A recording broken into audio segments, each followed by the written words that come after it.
कहते हैं, रामायण सिर्फ एक कथा नहीं, बल्कि सत्य, धर्म और आदर्शों का जीवंत प्रमाण है। लेकिन क्या आप जानते हैं, इस महाग्रंथ में ऐसे रहस्य छिपे हैं जिनके बारे में ज्यादातर लोग अनजान हैं। ऐसे रहस्य जो आपके रामायण के ज्ञान को पूरी तरह बदल सकते हैं। आपने राम, लक्ष्मण, सीता और रावण की कहानी सुनी होगी, लेकिन क्या आपने कभी सोचा रावण के पास ऐसा कौन सा वरदान था जिसने देवताओं को भी भयभीत कर दिया? हनुमान जी ने बचपन में ऐसा क्या किया कि सूरज देवता तक नाराज हो गए? या फिर माता सीता के जन्म से जुड़ा वो अनसुना सच जिसे आज भी बहुत कम लोग जानते हैं? इन सवालों के जवाब आपको चौंका देंगे, क्योंकि रामायण का हर अध्याय, हर पात्र एक गहरे रहस्य को छुपाए बैठा है। तो तैयार हो जाइए, हम आपको दिखाने जा रहे हैं रामायण के वो 13 अनसुने रहस्य जिन्हें 99% लोग नहीं जानते। आखिर तक देखिएगा, क्योंकि आखिरी रहस्य आपके विश्वास को हिला सकता है। नंबर 1, पौराणिक महाकाव्य रामायण में वर्णित अधर्मगामी या यूं कहूं कि नकारात्मक वैचारिकता वाले चरित्रों के बारे में सोचा जाए तो सबसे पहले रावण और उसके बाद मेघनाद, कुंभकर्ण, मारीच, सूर्पणखा और बाली का ख्याल आपको भी सहसा याद आएगा। हालांकि और भी चरित्रों को इस श्रेणी में गिना जाता है, लेकिन उपरोक्त लिखे नाम सबके दिमाग में भरे हुए हैं। यदि आपसे मैं यह पूछूं कि वो कौन सा साहसी चरित्र था जिसने श्री राम जी से पहले लंकापति रावण को युद्ध में धूल चटाई थी, तो आप एकदम से बोलेंगे कि वो तो बाली था।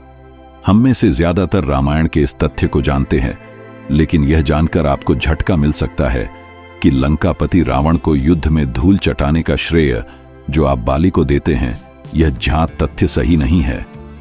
T.V. में रामानंद सागर की रामायण से लेकर न जाने कितने निर्देशकों द्वारा बनाई रामायण देखी है। हर बार लंकापति रावण को युद्ध में धूल चटाने वाला बाली ही तो बताया गया है। दरअसल आपका कोई दोष नहीं है, आपने तो वो देखा जो आपको दिखाया गया। लेकिन अगर बाली सही उत्तर नहीं है, तो फिर सही उत्तर क्या है? इस सवाल का सही उत्तर यह है कि लंकापति रावण को युद्ध में धूल चटाने का सबसे पहले यदि किसी को श्रेय बनता है तो वह चरित्र विशेष है, अर्जुन।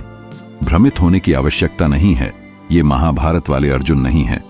रामायण और महाभारत के बीच में चंद वर्षों का नहीं, एक युग का अंतर है।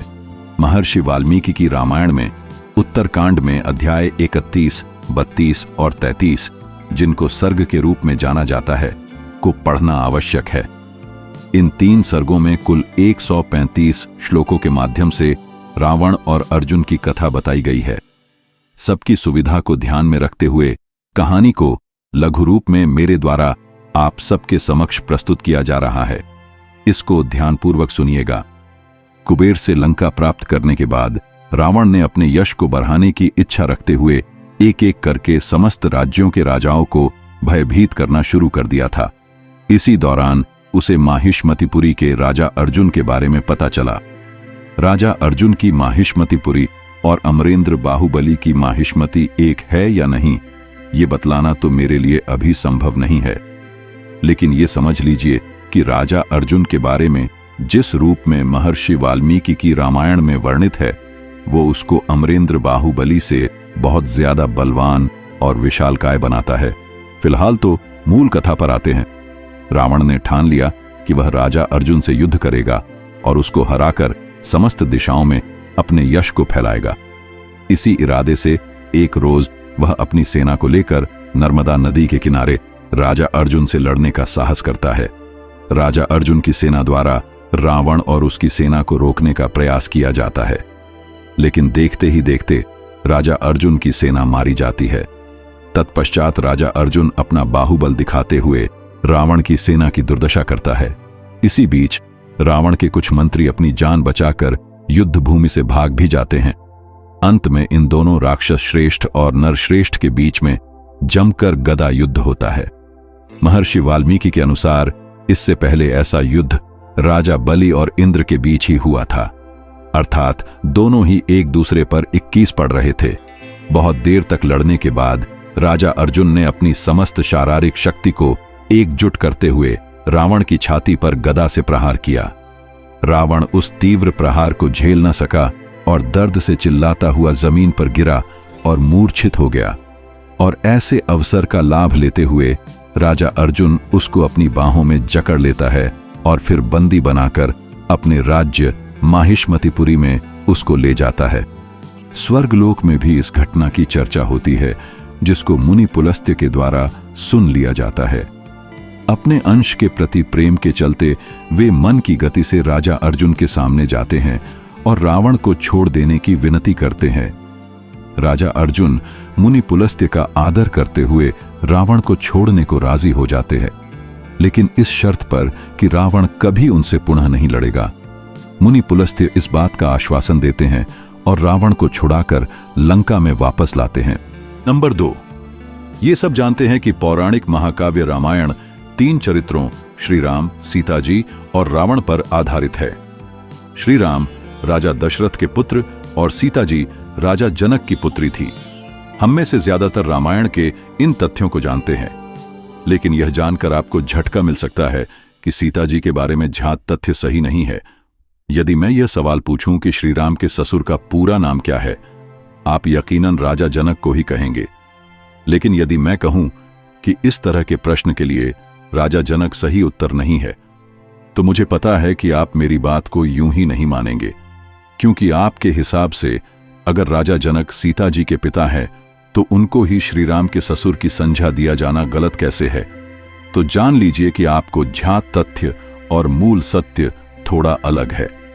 राजा जनक सीता जी के ना तो पिता थे और ना ही उनके अभिभावक थे। जी हां, आपने सही पढ़ा है। अब इस बात के स्पष्टीकरण के लिए मेरे द्वारा आपके समक्ष महर्षि वाल्मीकि की रामायण के अंदर के कुछ तथ्यों को प्रस्तुत किया जा रहा है। कृपया इन पर गौर कीजिएगा। महर्षि वाल्मीकि की रामायण के अनुसार बालकांड में अध्याय 71 के 3 से 19 श्लोकों के बीच सीता जी के विवाह से पूर्व मिथिला नरेश अपनी पूरी वंशावली का वर्णन करते हैं। अगर हम उक्त श्लोकों को पढ़ेंगे तो पता चलेगा कि महर्षि वाल्मीकि ने सीता जी के पूर्वजों में से एक को राजा जनक बतलाया है, लेकिन सीता जी की देखभाल करने वाले मिथिला नरेश के लिए कोई स्पष्ट नाम नहीं दिया है। अब आप भी ये सोचेंगे कि तो फिर सीता जी के पूर्वजों की वंशावली क्या थी और राजा जनक वास्तव में सीता जी के कौन थे? इस वंशावली में सबसे पहले पूर्वज के रूप में राजा निमि को बताया है। शेष नाम उनके पुत्र, पौत्र, परपौत्र आदि के हैं। आप सबकी सुविधा के लिए निम्नोक्त सूची में सभी नामों को क्रमबद्ध लिखा गया है। वाल्मीकि रामायण के अनुसार राजा मिथि के नाम पर मिथिला राज्य का अस्तित्व बना और राजा मिथि के बाद होने वाले प्रत्येक राजा को भी राजा जनक की संज्ञा प्रदान होती थी, चाहे उनका कुछ भी नाम हो। ये बिल्कुल वैसे ही है जैसे कि अमरेंद्र और महेंद्र दोनों को कट्टपा द्वारा बाहुबली ही बोला गया। इसलिए सीता जी की देखभाल करने वाले के नाम की जगह पर हर बार राजा जनक शब्द का प्रयोग किया जाता है, लेकिन श्री राम के ससुर के मूल नाम का संपूर्ण वाल्मीकि रामायण में कोई विवरण नहीं है। नंबर 3, रामायण की सबसे ज्यादा महत्वपूर्ण खलनायिका शूर्पणखा के चरित्र को तो पूरी रचना में सही प्रकार से दर्शाया ही नहीं गया। यदि पूरी रामायण को ध्यान से पढ़े तो पता चलेगा कि रावण को उकसाने के बाद शूर्पणखा का एक बार भी वर्णन नहीं किया गया है। लेकिन आप पता नहीं लगा पाएंगे कि क्या हुआ शूर्पणखा का जब रावण मारा गया और विभीषण को राज मिला। वाल्मीकि जी को वैसे एक अच्छा रचनाकार माना जा सकता है, लेकिन शूर्पणखा का चरित्र वर्णन अधूरा क्यों छोड़ दिया?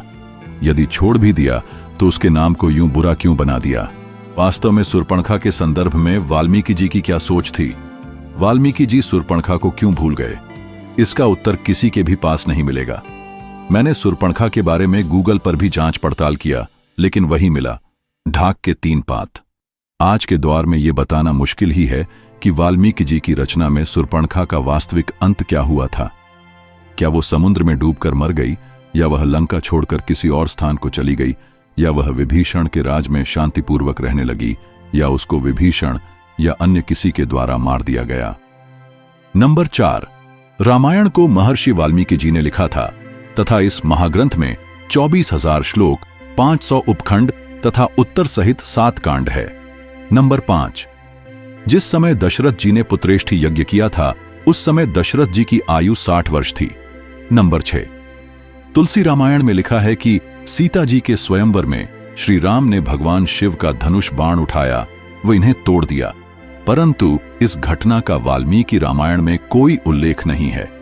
नंबर 7, रामचरितमानस के अनुसार परशुराम जी सीता स्वयंवर के मध्य में आए थे, परंतु वाल्मीकि रामायण के अनुसार जब प्रभु श्री राम माता सीता के साथ अयोध्या जा रहे थे, उस समय बीच रास्ते में परशुराम जी इन्हें मिले थे।